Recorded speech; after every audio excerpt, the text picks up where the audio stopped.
So sitting there watching the Knicks game, then of course they come back and there's the delay in the third quarter, and I'm like, all right, who's the poor fan that threw up on the sideline?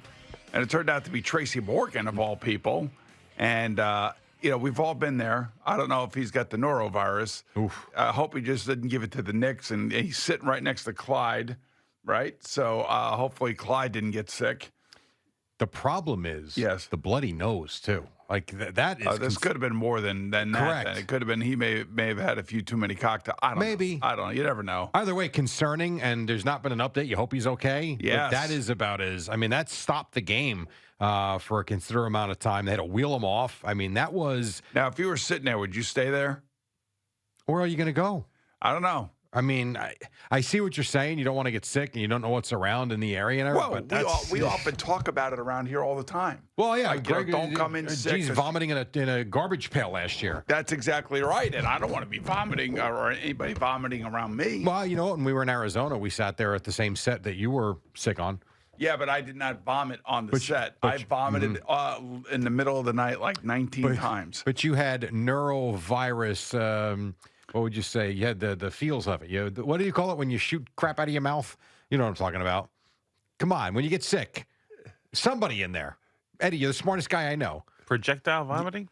You're not. No. Anyhow. Droplets.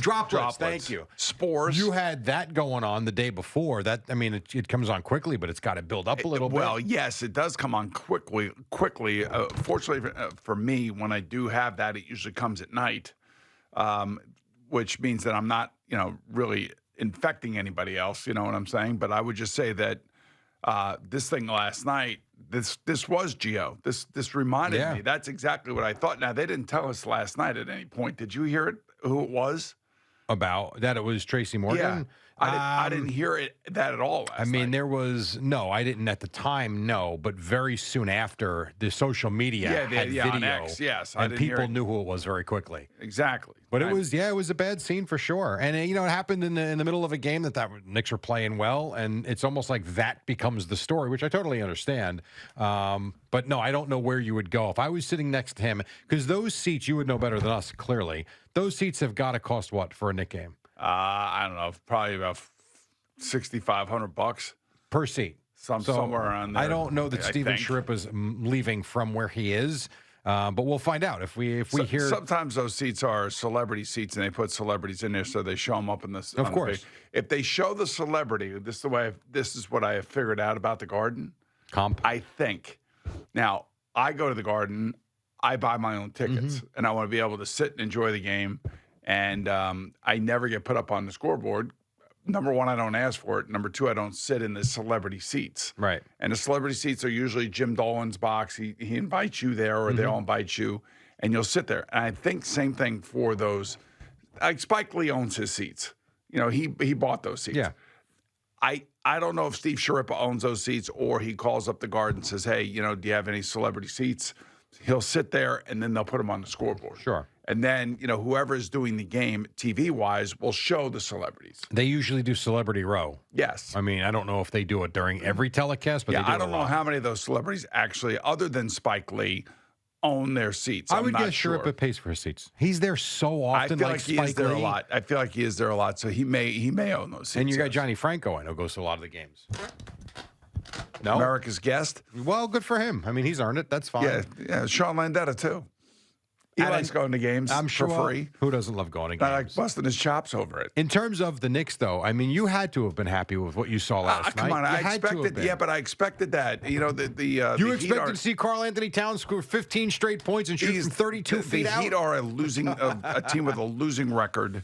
They're a team that was abysmal from three-point lands last night. They were throwing up bricks last night. Didn't start that way though. But in the second half it was that, and this is you would expect them to beat the Heat. I expect them to do that. I expect them to beat everybody except for those teams that are in front of them and that they haven't beaten at all this year. See, here's what I take from it. Look at this horrendous defense by that's Miami. The league. Come on. I mean, it's just not Miami. That's the entire league. What I took from it was, though, I know Karl Anthony Towns will get the headlines, and he should. I mean, the 15-0 run was pretty wild, and the long three was cool, and he actually played and was driving to the basket. But to me, there were several hustle plays in this game, and we talked about this yesterday about, are the Knicks going to get back to the team that they were last year, making the extra play, making the extra effort play? They had at least, top of my head, 3 or 4 plays where the extra effort and the hustle led to easy we're talking about Towns.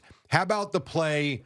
I think it was Bridges, where he steals the ball, goes to the basket, misses, but Towns doesn't quit on the play, follows it up, and puts it back in. Those are the types of hustle plays that you want to see out of this team. Yeah, well, I want to see that out of this team versus those 3 teams that they can't beat. I understand. And quite frankly, Miami is horrendous defense last night. The other one who had a good game last night and bounced back was Josh Hart. So when Josh is active the way he is on the boards, and then all of a sudden the team has this extra energy, and that's what he brings. But I expect this against teams like this. Cleveland basically at one point in time in this season lost 3 games in a row. You know how they reacted to those 3 losses? They've won 35 straight. They went 19-2 after that. Right. They've only got 10 losses on the season. And 11 2 losses of on those the 3 season. losses were to Houston. You know what I'm saying? So and Houston must match up pretty well with them. But that is it. So this is entertainment. It's like going to a Broadway play. You know what the Broadway play is. You want to be entertained for 2.5, 3 hours, whatever it is. And last night at the Garden is a Broadway play. You want to go. You want to watch winning basketball. You know you're going to get a winning basketball game, albeit with the celebrity thrown up at half court. But I would say that this was certainly expected for me. And again, the weight of the expectations on this team, come May and June, are going to be significant. Yeah, and you can't take last night's game and say, this is great, they're back. No. I mean, this is who they've been all season. I disagree with that. This is not who they've been all season. I think they made plays last night that I haven't seen from this team in a few weeks. And I'm not sitting here saying last night's game means they're going to win in the NBA title. Not at all. But coming off the way they played, what we discussed about the Golden State, the West Coast trip, to come home for this one game against a bad team. They're down 12-0 in a blink. They take care of business, but they played, in my opinion, the right way. All right, they stink. The Heat stink. Fine. In the NBA, you see games like this all the time where the lesser team plays better. Last night, not so much. I just thought it was, you had the Josh Hart stuff hanging over their head. Yeah, I know, but he is so emotional and so ramped up and such a energizer bunny that it was a bad game. He had one bad game. Well, that's not what I mean. I mean the Hart stuff with Thibodeau. You had the stuff with the players, I know, but this is what we were discussing yesterday. I know, but this is such a long season, and that's what I was saying yesterday, that things like this are going to happen. And again, look, they hustle because did you see how many wide open threes but that's Miami every missed? Game. That's how many wide open threes Miami missed in the second half. Mm-hmm. Every game, all these teams miss them. So where's cities are? They play defense. Well, did they actually play defense, or did Miami just miss open shots? Well, how many see, I'm not basing it on that, and I'm not trying to argue about the Knicks. I thought it was a good bounce back game from a team that had a lot of crap buzzing around them. You had people writing and talking, calling the station that believe that what happened at Golden State, whether it was Hart and Tibbs, the injury to Brunson, and the whole crap with Towns and Jimmy Butler and Draymond Green, that thought this team was fractured. And last night showed me they are anything but fractured.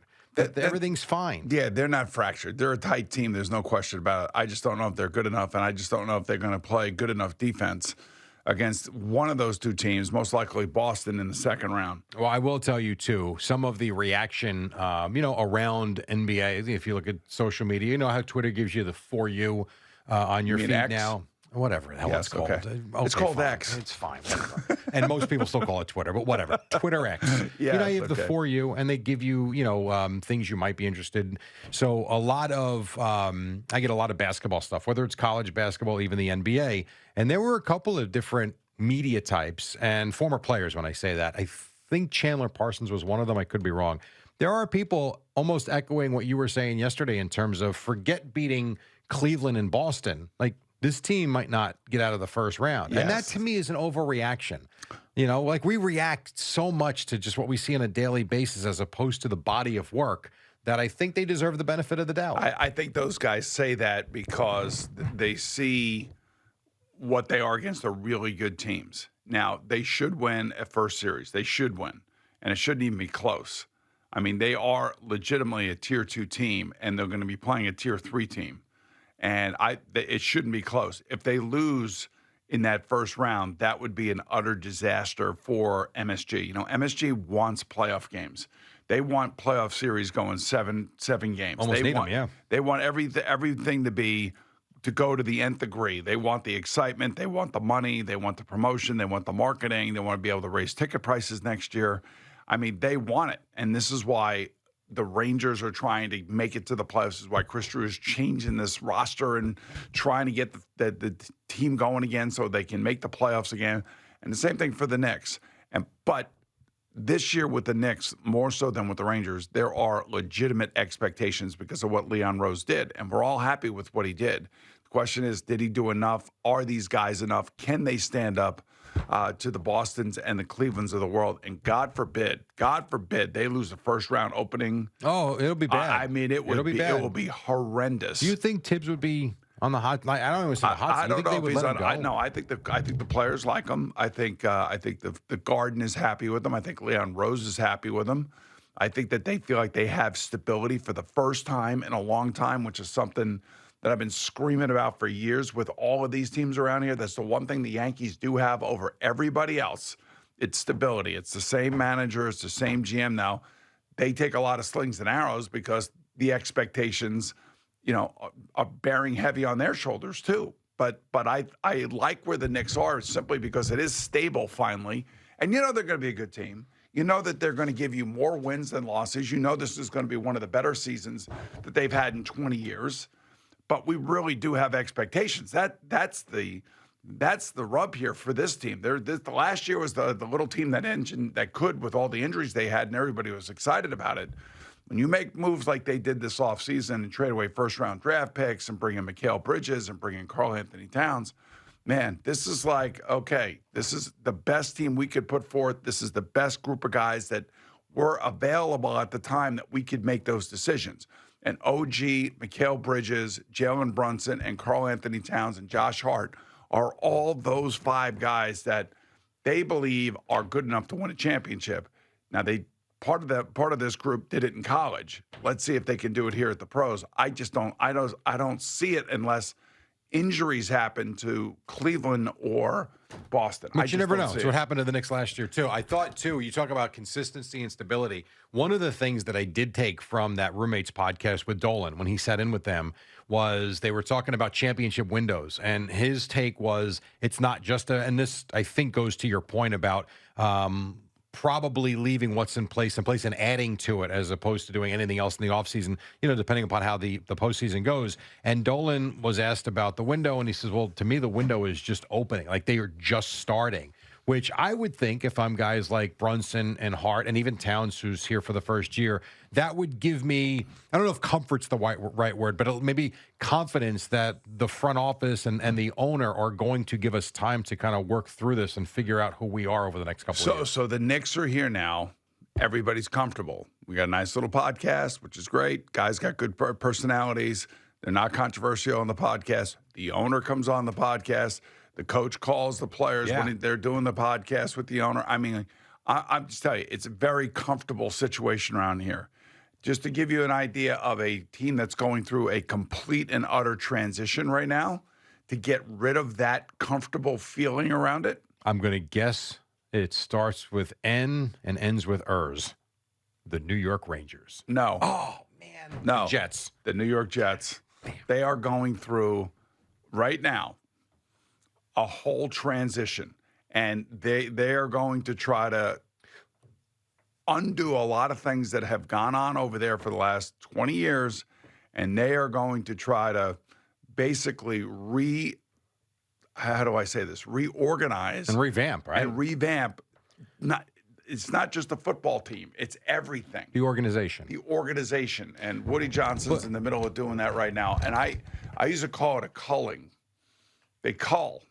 And they're culling to see, who's going to leave, who's going to stay, who do they really want to stay, who do they really want to leave. And I believe that that's going on right now. And I think they've had enough. Like Woody Johnson has had enough.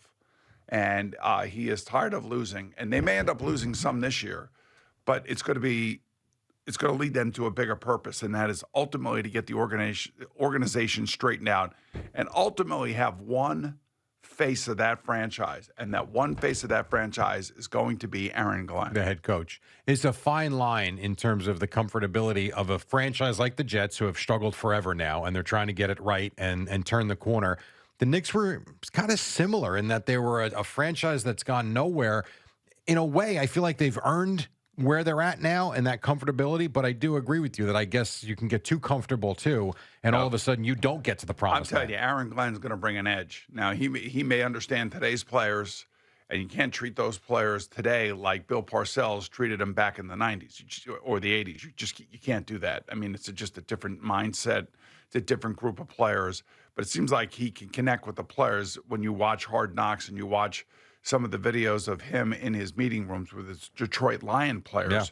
Yeah. You saw that they listened to him, they respected him, they appreciated him, and I just think that that's what the Jets are hoping for. They're hoping for the reincarnation of what Bill Parcells brought to this team back in the late 90s, and that is structure, that is discipline, accountability, and making sure that these players are, not treated too easily, that there's going to be a competitive desire that's going to be lit underneath their butts by their head coach.